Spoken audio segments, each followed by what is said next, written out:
अध्ययन करेंगे भारतीय शिक्षा आयोग 1882, जिसे हंटर आयोग के नाम से भी जाना जाता है। इसमें मुख्य चीज क्या थी? पहली ये थी कि प्राथमिक शिक्षा की क्या स्थिति है, इस पर विचार हंटर आयोग में किया गया। और इसके पहले वुड का डिस्पैच, वुड की घोषणा पत्र आपने पढ़ा था, तो उस वुड के डिस्पैच में क्या कमियां थीं, इन दोनों के ऊपर हंटर आयोग में विचार किया गया। अब जो सुझाव दिया गया वो प्राथमिक शिक्षा के ऊपर दिया गया। इसमें पहला सुझाव था कि प्राथमिक शिक्षा का प्रशासन जो है स्थानीय निकायों को दे दिया जाए। इसमें क्या कहा गया कि प्राथमिक शिक्षा का प्रशासन स्थानीय निकायों को दे दिया जाए और स्थानीय निकाय अपने अनुसार कार्य करें, अर्थात उनको स्वतंत्रता दे दी गई। फिर उसके बाद इसमें जो पाठ्यचर्या रखा गया वह व्यवहारिक गणित रखा गया, बही खाता रखा गया, सरल विज्ञान रखा गया और आरोग्य विज्ञान एवं सामान्य ज्ञान रखा गया। किसमें रखा गया? हंटर आयोग में। फिर उसके बाद प्राथमिक शिक्षा का जो माध्यम हो वो कैसा हो? देसी भाषा में हो, अर्थात वहाँ जो भाषा बोली जाती हो उस भाषा में जो है इसका माध्यम हो। फिर उसके बाद प्राथमिक शिक्षा में शिक्षकों का प्रशिक्षण, प्राथमिक शिक्षा में जो शिक्षक नियुक्त हों उनको प्रशिक्षित करने के लिए नॉर्मल स्कूल खोले जाएं। ये किसमें कहा गया? हंटर आयोग में। फिर उसके बाद पाठशाला, अर्थात जो विद्यालय है वो किस प्रकार के विद्यालय को प्रोत्साहन दिया जाए? तो देसी पाठशाला को प्रोत्साहन दिया जाए। तो ये हंटर आयोग में मुख्य बातें थी। अब पढ़ेंगे हर्टोग समिति। हुआ यूं कि 1927 ईस्वी में ब्रिटिश सरकार भारतीय स्वतंत्रता आंदोलन से प्रभावित होकर साइमन आयोग को लोकसभा में नियुक्त करती है। और साइमन आयोग क्या करते हैं कि प्राथमिक शिक्षा की जांच के लिए फिलिप हर्टोग की अध्यक्षता में एक समिति का गठन करते हैं, जिसे हर्टोग समिति कहा गया। इसके अध्यक्ष फिलिप हर्टोग थे। किसके अध्यक्ष थे? हर्टोग समिति के। इन्हीं के नाम पर इस समिति का नाम पड़ा और इन्होंने अपना प्रतिवेदन 1929 ईस्वी में दिया। इसमें जो मुख्य विचार थे क्या थे कि प्राथमिक, माध्यमिक व उच्च शिक्षा पर विचार किया गया। इस आयोग में प्राथमिक, माध्यमिक एवं उच्च शिक्षा तीनों पर विचार किया गया और प्राथमिक विद्यालय में क्या कमियां हैं उसके ऊपर विचार किया गया। और वो कमियां क्या क्या बताई गई कि यहाँ पर जो प्राथमिक विद्यालय में है वो जो अध्यापक हैं वो प्रशिक्षित नहीं हैं, अर्थात गैर प्रशिक्षित अध्यापक। पाठ्यक्रम जो है वो अपूर्ण है। इसके अलावा अध्यापक की कमी है और शिक्षण सामग्री का भी अभाव है। ये सब विचार हर्टोग समिति में दिया गया। अब आते हैं बेसिक शिक्षा योजना, जो 1937 ईस्वी में आई थी और इसके जो प्रतिपादक थे महात्मा गांधी जी थे और इसका अन्य नाम वर्धा योजना के नाम से भी इसे जाना जाता है। इसमें मुख्य विचार क्या थे? बच्चों को श्रम से प्रेम, अर्थात बच्चों को श्रम की शिक्षा दी जाए, अर्थात उनसे कोई कार्य कराया जाए।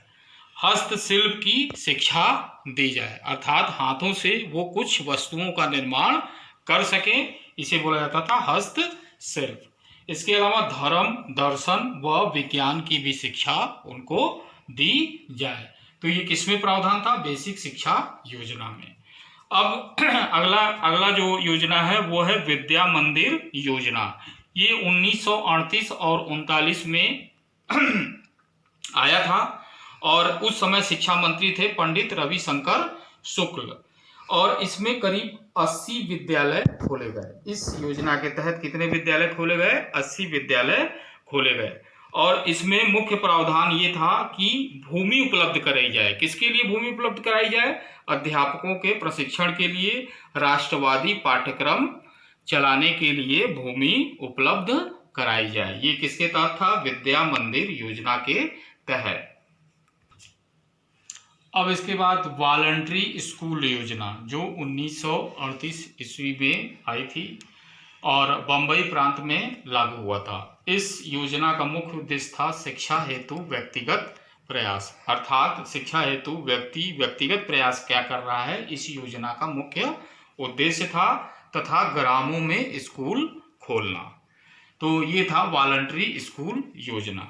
फिर उसके बाद जाकिर हुसैन समिति 1938 ईस्वी में, यह समिति कब थी, 1938 ईस्वी में। हुआ क्या कि 1938 ईस्वी में वर्धा शिक्षा योजना प्रस्तुत किया गया, अर्थात 1938 में वर्धा शिक्षा योजना का रिपोर्ट आया। यही जाकिर हुसैन समिति की रिपोर्ट कहा गया। इसी को क्या कहा गया, जाकिर हुसैन समिति का रिपोर्ट कहा गया।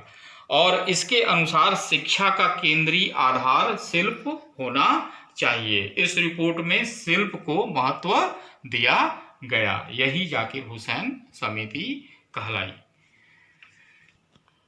अब बहुत महत्वपूर्ण योजना है सर्जेंट योजना, जो 1944 ईस्वी अर्थात द्वितीय विश्व युद्ध के बाद ये योजना कैसे तैयार हुआ था। केंद्रीय सलाहकार बोर्ड के समक्ष सर्जेंट महोदय की अध्यक्षता में यह योजना तैयार हुआ था, और यह योजना 12 भागों में था। कितने भागों में था, 12 भागों में, जिसमें पूर्व प्राथमिक से लेकर उच्च प्राथमिक स्तर तक पूरी रूपरेखा प्रस्तुत की गई। पूर्व प्राथमिक अर्थात प्राथमिक के पहले, पूर्व प्राथमिक से लेकर उच्च प्राथमिक स्तर तक पूरी रूपरेखा इस योजना में प्रस्तुत की गई। ध्यान से सुनिएगा। फिर उसके बाद अंत में कहा गया कि इसे पूरा करने में 40 वर्ष व 313 करोड़ रुपए का व्यय होगा। ये किसमें कहा गया, सर्जेंट योजना में। अब पूर्व प्राथमिक स्तर का निर्धारण किया गया। इसमें पूर्व प्राथमिक स्तर में 3 से 6 वर्ष के बालक भाग लेंगे, और इनके लिए क्या होगा, शिशु विद्यालय होगा जो बिल्कुल निःशुल्क होगा। फिर से सुनिए, पूर्व प्राथमिक स्तर पर 3 से 6 वर्ष के बालक होंगे जिनके लिए शिशु विद्यालय होगा, और वह बिल्कुल निःशुल्क होगा। यह बात किसमें की गई, सर्जेंट योजना में। फिर उसके बाद सर्जेंट योजना में जो बात की गई वो प्राथमिक स्तर पर किया गया। प्राथमिक स्तर पर वो कहा गया कि 6 से 14 वर्ष के जो बालक होंगे वो प्राथमिक स्तर की शिक्षा लेंगे, और यह शिक्षा 8 वर्षों की होगी जो बिल्कुल अनिवार्य एवं निःशुल्क होगी। इस प्राथमिक स्तर को 2 भागों में बांटा सर्जेंट योजना के तहत। पहला था जूनियर बेसिक। जूनियर बेसिक में 6 से 11 वर्ष के बच्चे आएंगे, और इसमें पढ़ाई कहाँ से कहाँ तक होगी, 1 से 5 कक्षा तक। कक्षा 1 से 5 तक इसमें पढ़ाई होगी, और शिक्षक छात्र अनुपात कितना रहेगा, 1:30 रहेगा। इसके अलावा दूसरा जो भाग था प्राथमिक स्तर का वो था सीनियर बेसिक। इसमें 11 से 14 वर्ष के बच्चे जो पढ़ेंगे, और ये कक्षा कहाँ से कहाँ तक रहेगी, कक्षा 6 से 8 तक, और इसमें शिक्षक और छात्र अनुपात कितना रहेगा, 1:25। इसके अलावा जो मुख्य बात की गई सर्जेंट योजना में कि जो छात्र उत्तीर्ण होंगे उनको प्रमाण पत्र दिया जाएगा। तो ये रहा सर्जेंट योजना। आप इस वीडियो को यदि आपने देख लिया हो, यदि आप समझ रहे हो तो सब्सक्राइब जरूर कीजिएगा, ताकि अगला नोटिफिकेशन आपको मिलता रहे। हमारा उद्देश्य है डीएलएड के समस्त सैद्धांतिक विषय को पढ़ाना। यदि कोई और छात्र पढ़ना चाह रहा है तो उसे आप जरूर बताएं और उसे सब्सक्राइब कराएं कि अगली वीडियो आपको मिलती रहे। और इसके अलावा सैद्धांतिक विषय के अलावा सामाजिक अध्ययन भी मैं वीडियो के तहत आपके पास भेजूंगा। धन्यवाद। जय हिंद, जय भारत।